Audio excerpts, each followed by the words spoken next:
يظنونه الحسين، معناه الحسين خلاص واصل وأن أهل الكوفة معها الآن. فخطبهم وتوعدهم، ثم اتفق مع رجل اسمه معقل من أهل الشام، قال اذهب وهذه 3000 دينار، حاول أن تعرف لي أين مسلم بن عقيل، أين أتباعه، يعني أحضر لي خيوطا أستطيع أن أقبض بها عليهم. ذهب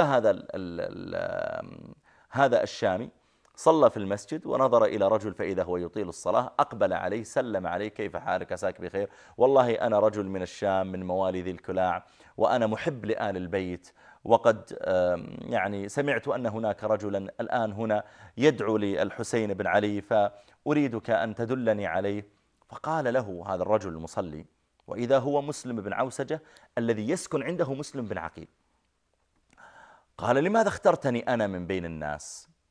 خايف، لأن فعلا الأمر يخوف، فعلا ممكن يقتل في لحظتها. قال والله أنا رأيتك رجل صالح ويعني جئت إليك. فأخذه إلى مسلم بن عقيل، وصار هذا الشامي يجلس معهم في النهار ويذهب في الليل إلى بن زياد يعطيه الأخبار. في يوم من الأيام أراد بن زياد ينهي الوضع، خلاص الحسين بن علي رضي الله عنه يقترب من الكوفة، ومسلم بن عقيل لا يزال يدعو الناس إليه، والناس يتكاثرون حتى اجتمع معه 12,000. فدخل يوما محمد بن الأشعث وأسماء بن خارجة، دخل على بن زياد، فقال لهما أين هانئ بن عروة؟ هانئ بن عروة الذي كان قد سكن عنده مسلم بن عقيل أول ما وصل أيضا إلى الكوفة، لأنه وصل إلى الكوفة رجل أعزب يريد أن يسكن عند أحد أصحابه، فسكن عند هانئ. فقال له هانئ، فقال له ابن الأشعث، قال والله الرجل مريض، هانئ بن عروة مريض، أنت أمير جديد عندنا في الكوفة ومرحبا، نحن جئنا نسلم عليك مرارا، لكن هانئ وهو سيد مراد، سيد قبيلة مراد وأصحابه يعدون بالآلاف، رجل مريض ولا يستطيع يأتيك. فقال مريض؟ بلغني أنه يجلس على باب داره عامة النهار، كيف مريض وهو يجلس ينظر للناس يمينا ويسارا؟ والله ليأتيني أو لأرسلن من يأتيني به، مسألة جد، أرسل الحرس يأتون به. قالوا إن سنقول له ذلك. مضى محمد بن الأشعث وأسماء بن خارجة حتى أقبل إلى هانئ بن عروة، دخل عليه، قالوا الأمير يبحث عنك بن زياد. طبعا مشكلة الآن دخول هانئ على بن زياد، لأن هانئ عنده مسلم بن عقيل. فقال طيب ما يريد بي؟ قال والله ما ندري، لكن يسلم عليك وتعالى معنا. فلا زال به حتى خرج معهما وأقسم عليه، فمضى معهما وهو على بغلته. فلما كاد أن يصل إلى قصر الأمارة قال أنا والله أنا قلبي قد توجس من هذا اللقاء، ما أدري ماذا سيفعل بي. قالوا لن يفعل بك شيئا، ادخل عليه. فجاء ودخل عليه. فلما وقف أمام ابن زياد قال ابن زياد وهو ينظر إليه أريد حياته، أريد حياته ويريد موتي، أريد حياته ويريد قتلي، عذيرك من خليلك من مرادي. يعني أنا الآن أنا أحسن إليك وأن سيد قومك وأن تريد قتلي. فقال له هانئ وما ذاك أيها الأمير، يعني ما مناسبة هذا البيت؟ فقال وما يكون أعظم من مجيئك بمسلم بن عقيل وإدخالك إياه منزلك وجمعك له الرجال ليبايعوه حتى تسقط خلافة الخليفة. قال ما أعرف ذلك ولا حصل هذا. قال بلى يا معقل تعال. وإذا بمعقل الاستخبارات جاء ووقف أمام هانئ بن عروة. فلما رآه هانئ علم أنهم منكشفون، لأن هذا يجلس معنا طوال النهار من كم يوم. فسكت هانئ.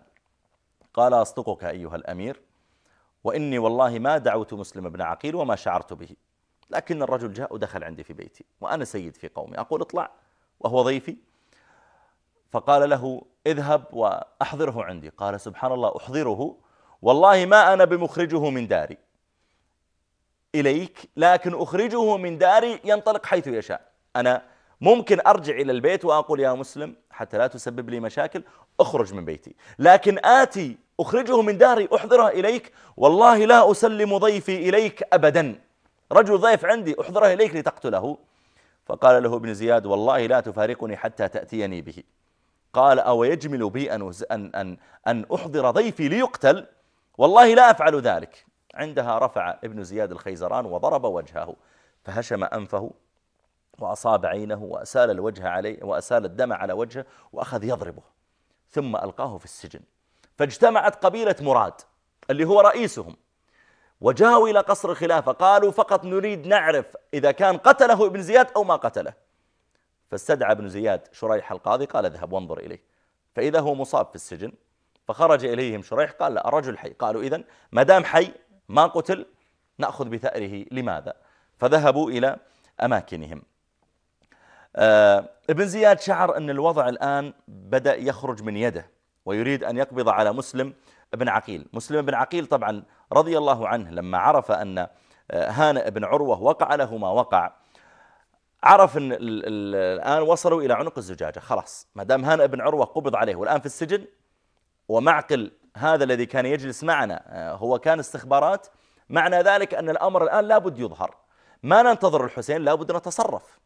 فقام مباشرة مسلم بن عقيل ونادى في الناس الذين بايعوه، وكلمة السر عندهم يا منصور أمت، يا منصور أمت. يعني لما تسمعون ينادى في الأسواق وفي الأماكن يا منصور أمت معناها اجتمعوا إليه. تنادى أهل الكوفة واجتمعوا إليه.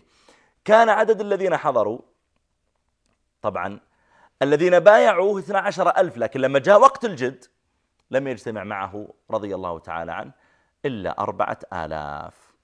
أقبلوا وجاء مسلم بن عقيل، كان شجاعا بطلا، وجعل يرتبهم، جعل فلانا على الميمنة وفلانا على، يعني صنع جيشا من هؤلاء 4,000 ومضى بهم ناحية القصر. ابن زياد الخبيث كان قد جمع رؤوس الكوفة، يعني كان متوقع الأمر سيحصل كذا، فجمع رئيس قبيلة كذا، رئيس فخذ كذا، رئيس العائلة الفلانية، جمعهم عنده في القصر وأكرمهم وأعطاهم الأموال.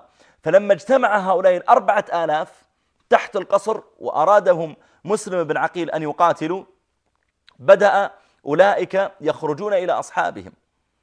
قبيلة كذا رئيسهم يخرج إلى أولادهم القبيلة يقول يا جماعة لماذا تقاتلون؟ أنتم تقاتلون جيش يزيد، الآن سيأتي جيش من الشام، أنصحكم أن ترجعوا. فجعل الناس يتسللون يمينا ويسارا، حتى صارت النساء تأتي إلى أزواجها وإلى أولادها وتأخذهم.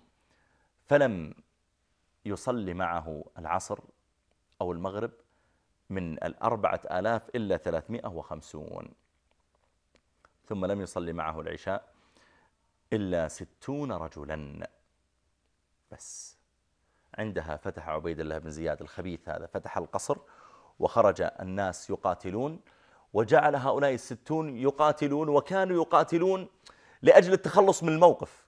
فصار المقاتلون من قوم ابن زياد لا يقتلونهم، لكن يفتحون لهم المجال للهرب، فهربوا، فلم يبق إلا مسلم بن عقيل وحده. 12,000 ثم 4,000 ثم 350 ثم 60 رجلا ثم مسلم بن عقيل وحده. لما رأى وحده نفسه هرب وجعل يمشي رضي الله تعالى عنه في طرق الكوفة حتى عطش. أين الذين بايعونا؟ أين الذين ناصرونا؟ كيف لو قبض علي بن زياد الآن؟ أين أذهب؟ هانئ بن عروة مسجون ومسلم بن عوسجة الأمر الآن انقلب علي. فجاء وقف عند بيت وطرق الباب، فتحت له امرأة، قال اسقيني ماء، ما تعرفه. خرجت بإناء وأعطته له رضي الله تعالى عنه، فشرب الماء ثم رد إليها الإناء وأغلقت الباب، فوقف عند الباب ما يدري أين يذهب. المرأة جلست قليلا وخرجت لحاجة، فإذا الرجل واقف عند الباب. قالت والله إن موقفك مريب، واقف عند بيتنا ماذا تريد؟